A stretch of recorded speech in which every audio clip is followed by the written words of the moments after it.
where we are sort of interrogated, and so the other information will come later. But yes, you take it from me that he has been caught. A civil society leader has welcomed the appointment of new governor for Western Equatoria State, but expressed concern that the SPLM party has taken over a position that was originally allocated to the SPLM-IO. President Salva Kiir appointed Jamisa Taib, a former lawyer, as the new governor of Western Equatoria State in a presidential decree issued last evening. According to the media reports, the newly appointed governor belongs to Kiir-led SPLM party. It's not clear why the president reassigned the governor's position to his own party, which was initially allocated at the deputy governor seats under the 2020 power sharing agreement in the revitalized agreement of the resolution of the conflict in South Sudan. Edmond Yakani, the executive director of Community Empowerment for Progress organization and a signatory to the peace agreement, said the appointment could have helped address the ongoing instability in the state. However, Yakani said the move appears to go against the power sharing arrangement outlining in the peace deal. He urged the country's leadership to prioritize political conscience and uphold the spirit of the engaged agreement through dialogue and consultation. Yakani spoke to iRadio this morning and happened to be saying this. Yes, it's good to have a full-scale governor, but the wish could have been within the spirit of the R-axis, because this is a total swap of the seat of the governor from SPLM-IO to SPLM, which has happened equally in Upper Nile State. And this raised a question and raised a number of concerns around maintaining the spirit of the R-axis and working within the spirit and the letter of the R-axis. It is a bridging of the R-axis. We wish that this particular move should have been done with consultation with the signatory to the R-axis, that mainly meant SPLM-IG and SPLM-IO could have consultation in swapping of these seats. We are a bit worried that this type of violations may lead to the total undermining of the R-axis and may make some parties who are seeking to R-axis seems to be pushed out of the R-axis. Yakani added that the 2018 peace deal remains the only legitimate political framework for moving South Sudan from conflict to peace. The appointment comes nearly 6 months after former Governor Alfred Futue, a member of the SPLM-IO, was removed in a similar presidential decree issued in February. The police commissioner in Western Equatoria State says investigations are still ongoing to arrest those behind the killing of the Director General of the Ministry of Education, who was shot dead last weekend. Major General Philip Maduda Tong told iRadio in an exclusive interview that the police are gathering information that could lead to the arrest of the individual who shot and killed Peter Mabe. Mabe was the Director General of the Ministry of Education and Instruction. He was killed on Saturday last week. The official was killed by an unidentified gunman who arrived at his house in Yambio town at around 7 o'clock in the evening. According to the officials, the attackers held Mabe and other elderly man at a gunpoint, demanded money, and then shot the Director General with 15 rounds of ammunition. البحث لسه جاري ما في معلومات عشان نقدر نشير لحسب اتهام لجهه معين لسه ما في حاجه كده واضح. نعم. قوّنا تيم ومتابعه للاجراءات ان شاء الله. General Tong appealed to members of the public to provide any information that could help the police arrest the suspects. The killing has sparked condemnation and concern among leaders in Western Equatoria State. On Monday this week, Bishop Edward Heboro, the Catholic Bishop of Tombora, Yambio Diocese, described the incident as a grave violation of both God's law and the nation's law and called to swift justice. Anna Tuna Richard, the newly appointed Speaker of Western Equatoria State Legislative Assembly, also condemned the killing. She called for the arrest of the prosecution of these responsible. Meanwhile, President Salva Kiir on Thursday evening appointed a new governor for the state for nearly 6 months without one. The appointment comes amid ongoing violence in the state, including tragic killings and armed robberies. While some areas have remained relatively calm, others including Yambio and Tombora counties have seen a rise of violence in the recent week. You're still listening to iRadio News, and in our second last news, the Minister of Trade and Industry, Atong Kwalmanyang, said the long-term goal of her ministry to modernize the South Sudan National Bureau of Standard with permanent facilities and fully operational national laboratories that meet global standard. Minister Atong says that these efforts are vital to protecting citizens and building trust needed to grow trade and attract investors. She said the plan formed at the foundation of South Sudan National Guilty Agenda. Atong made the remarks during an official visit to the South Sudan National Bureau of Standards on Wednesday. Our collective goal must be the modernization of the Bureau across the whole country with a permanent state-of-art headquarters and fully operational national laboratories that meet global benchmarks. We must also increase regulatory oversight to prevent monopolies and ensure compliance, particularly in the early stages of implementation. At the heart of our mission is the consumer protection. As a government, we recognize the 5 critical elements of control that safeguard our lives and well-being of the people. That range from strict product safety, regulations and enforcement mechanisms, transparent labeling and full disclosure of product contents, regular inspection and real-time monitoring of goods in the market, public education and awareness to empower consumers, and legal accountability for non-compliance and harmful practices. These pillars form the backbone of our national quality agenda. They are essential not only for protecting our people, but also for building the trust and credibility we need to expand our trade and attract investors. During the same event, Gloria Nyoka, the Executive Director of National Bureau of Standards, said the institution still faces internal challenges, including role overlap among government agencies. She appealed for the approval of the National Quality Policy, which said had already been passed by the economic cluster. Overlapping of roles, sometimes misunderstanding appear here and there within us, even as government, and also sometimes the private. We have a big struggle, but we need to put that in place so that really we are working in a one direction. And this calls for the approval of the National Quality Policy, which is passed from the economic cluster, and it is yet to be tabled to the cabinet, to the Council of Ministers, and from there to be forwarded to the Parliament. This one will really identify the job at the level of the country to address the issues to do with national quality infrastructure. Meanwhile, the Undersecretary at the Ministry of Trade and Industry, Yala Luakur, called the harmonization of standards with regional partners to promote trade and economic integration, especially with the East African community. I humbly appeal to you to be alerted at all times on importers against evading import inspection processes. You are the eyes and ears of the nation.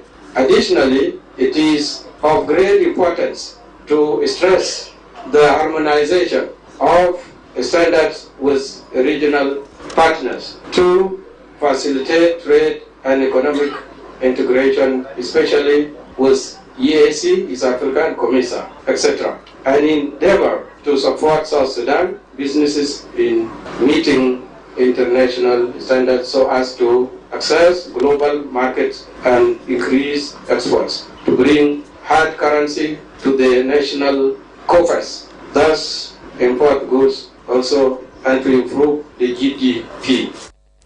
In recent months, the South Sudan National Bureau of Standards has gained attention for turning away dozens of trucks carrying goods deemed unsafe for consumption, mostly at the Numole border. And lastly, the health specialist is urging young mothers not to avoid breastfeeding due to the false belief that it causes breast to sag. The call comes as the Minister of Health and Partners launch the World Breastfeeding Week 2025 on Tuesday this week. The campaign aims to encourage mothers to breastfeed their babies after a report showed that 3 out of every 10 infants in the country still misses out on the health benefit of exclusive breastfeeding. World Breastfeeding Week is marked globally from August 1st to 7th every year. This year theme prioritize breastfeeding, created a sustainable support system, calls for joint efforts by governments, communities and all sectors to ensure that every child gets the best start in life. Richard Akor, a nutrition specialist working with Israel Aid, said it's the right of every baby to breastfeed and does come with many health benefits. He said some educated women tend to avoid breastfeeding compared to their less educated counterparts who practice exclusive breastfeeding. Akor made the remark during an interview with iRadio on the Dawn Show program today. In situations whereby intentionally a young lady refuses to breastfeed, saying that no, my breast is going to fall, it is going to interfere with my beauty, that is criminal, is not good, because that breast is made for the survival of the child. God made it purposely. Young mothers, what they have to know is the breasts, nobody should have assumption or put into mind that my breast is going to fall or get spoiled when I breastfeed for long. The only advice, and this can be an advice or this can be a message that even other policymakers would have to take it from there, that is not the way it is supposed to be. Breast milk is meant for the survival of the child, and any young girl thinking that is not the good thoughts at all. There are so many things that can make that breast to fall, even if it's not breastfed. So it is not only breastfeeding that can make the breast to go off. Akor also appealed to the men to support their wives by accompanying them to antenatal care services. In antenatal services, the government first came with the idea that every mother going for a follow-up ANC should come with the husband. When the government talked of that, again, many men could not follow up. So women, they are going alone to attend for the ANC. And during ANC, always there are a lot of teaching how to take care of themselves, teaching on feeding, teaching on how they should relate with their husbands. So this situation, the women are blaming men that after all, we are going alone. We are the one who are taking care of the children. So, however, the ANC follow-up always, I believe, if it is being implemented properly at all the level, they are always teaching. There is what we call maternal infant, young child teaching, hygiene, this kind of thing, foods that you should eat during pregnancy, after birth. With that being, we came to an end with the news. About next, the international news with my colleague, Nyamot Ford. A South African court has ruled that Zambia's government can repatriate the body of former President Edgar Lungu and give him a state funeral despite his family's opposition. The Pretoria High Court ruled in favor of the Zambian state, which had previously applied to block the family's plan to bury him privately in South Africa, where he died in June. At the time, Zambian state lawyers argued that personal wishes should not override the greater public interest. The dispute follows a long-standing feud between Lungu and his successor, President Hakainde Hichilema, with Lungu's family saying he had indicated that Hichilema should not attend his funeral. Elsewhere, 6 people have been killed after a light aircraft belonging to a medical charity crashed in Kenya's capital, Nairobi, according to a local official.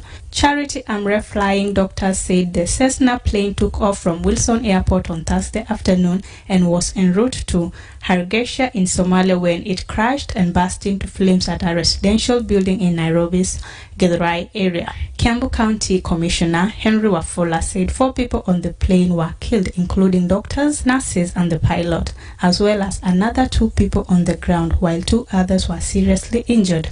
And finally, Israel's Prime Minister Benjamin Netanyahu's controversial plans for a new military push in the Gaza Strip have raised warnings from the army leadership, opposition from hostage families, and concerns that more Palestinians will be killed. They also risk isolating his country even further. In a meeting of the Security Cabinet that lasted 10 hours, ministers approved proposals for the takeover of Gaza City, which is likely to be the first phase for the Israel military to assume full control of Gaza, as Netanyahu says it is his intention. That's all from the stories making headlines from the region and beyond. And now back to you, my colleague in the studio. Thank you so much, Nyamot. Up next is Sport News with Moses.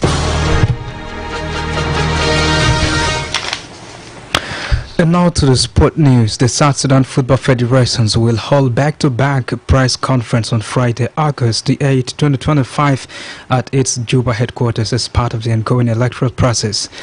At 2 p.m. exactly, the Electoral Appeals Committee will announce the outcomes of appeals submitted by the election candidates.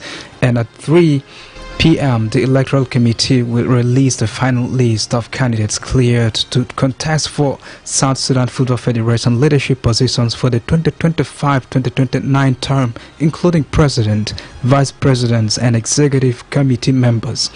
These events mark key steps toward the SSFF elective Congress. Media stakeholders and public are invited to attend. Wildcard Victoria Mboko won her first WTA title by coming from behind to beat four-time Grand Slam champion Naomi Osaka in the Canadian Open final.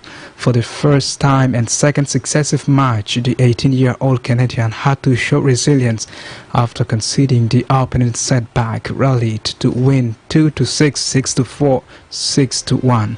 Mboko began the year ranked 333rd in the world, but is now projected to rise to 34 after a win that delighted her home crowd. He said in a statement, and I quote, "I was super happy to be playing in Montreal for the first time ever. I just remember feeling nervous but really taking in a moment as much as I possibly could." Mboko beat four Grand Slam champions en route to collecting the title in front of 11,000 spectators. And finally, Aston Villa have completed the signing of nice striker Evan Gassant for €26 million plus €4.3 million in add-ons. The 24-year-old Ivory Coast forward scored 12 goals last term and was named player of the season as Nice finished fourth in French Ligue 1. The France-born attacker boosts Unai Emery's striking options at Villa Park, with Oli Watkins the only recognized centre-forward in the Spaniard squad. Gassant's arrival is Villa's second first-team signing of this summer following the acquisitions of goalkeeper Marco Bizot from French club Best. I am Darlington Moses. This is iRadio Sport News. Thank you so much, Darlington Moses. With that being, we came to an end with our news today, but here are the headlines. The police in Awil State County, police in Awil East County of Northern Bahar Ghazal State have arrested a man suspected of killing a trader and stealing over 3 million South Sudanese pounds earlier this week. A civil society leader has welcomed the appointment of new governor for Western Equatoria State, but expressed a concern that the SPLM party has taken over a position that was originally allocated to the SPLM-IO. The police commissioner in Western Equatoria State says investigations are still ongoing to arrest those behind of the killing of the Director General of Ministry of Education, who was shot last weekend. Is here any story or event you'd like iRadio to cover for you or report about? Please send us a text message on +211 925 287 870. It's also our WhatsApp number. Follow us on X at iRadio Juba, like our Facebook page iRadio, subscribe to our YouTube channel at iRadio South Sudan, or follow our TikTok page iRadio South Sudan. You can also visit our website and listen to us online at www.iradio.org. Stay tuned for news in Arabic at 1:30. I'm Diko the Andrew. Thank you for listening.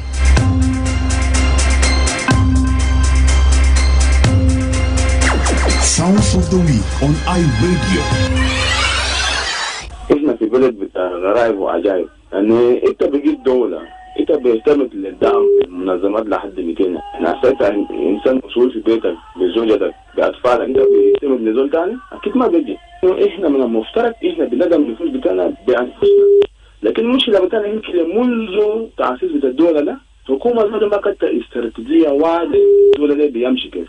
احنا لقينا استقلال من السودان، لكن احنا ما مستقلين في حاجات كتير، ما مستقلين في التعليم، ما مستقلين في امن، ما مستقلين في مجال الزراعي، ما مستقلين يعني حتى في المجال الانساني.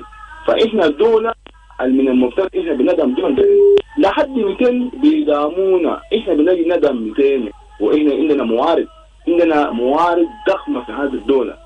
فللاسف الشديد والله فعليها بالنسبه لنا كان بقى الدول ما ناو ده بوري بين الدول اللي بقى تبانين بدعم لنا، هم بقى تبانين لانه يوم دعم بالذات هولندا، عند امريكا، المانيا، بريطانيا، دول قاعد ساعتنا طوالي. هيا انا نقدر نكلم الحكومه كلام ناريه لصوت العقل كده يكون في السلام. لكن المشاكل لسه مستمر، فساد مستمر، هي ما بعمل نفسه لا افاديه بالنسبه لنا يعني. دي ما الدريم اللي احنا كنا عايزين كجنوبيين، احنا ماشيين في طريق تاني دي التقيت مجهول عليه كده. Sounds of the Week on iRadio. You are on